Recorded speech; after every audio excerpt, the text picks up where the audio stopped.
ત્યારે औरंगजेब એવો શબ્દ વાપર્યો, વો કુત્તા કેસા લગ રહા થા બિટિયા.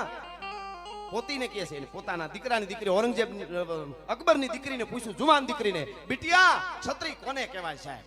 એટલા માટે આ વાત કરું છું. એને કીધું, બિટિયા વો કુત્તા કેસા લગ રહા થા, વો તો જરા બતાओ.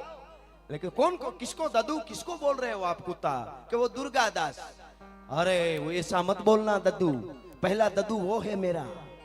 तो कि केवो लागे तो के मैं जब छोटी थी तब उसका मुख देखा था.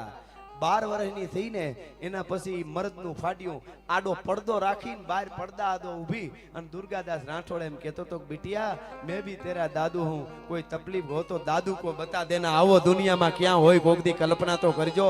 જે ઇસ્લામ ધર્મની દીકરી છે, ભલે દીકરી દીકરી જ હોય બધાયની, પણ એને એટલી મર્યાદા રાખી. मैंने उसकी दादू औरंगजेब ने કહે છે, मैंने उसकी जूती की आहट सुनी है और उसको कुछ मत बोलना. અને પછી કીધું, પાદરીઓને જલ્દી બોલાવો, વિધિ કરો અને આને હિન્દુ ધર્મમાંથી પાછા આપણા ધર્મમાં લ્યો. કારણ કે ન્યા આવડા મોટા જુવાન દીકરી દીકરા થયા તો એને એના ધર્મમાં લઈ લીધા હોય ને દુર્ગાદાસ રાઠોડે. હવે મૂળ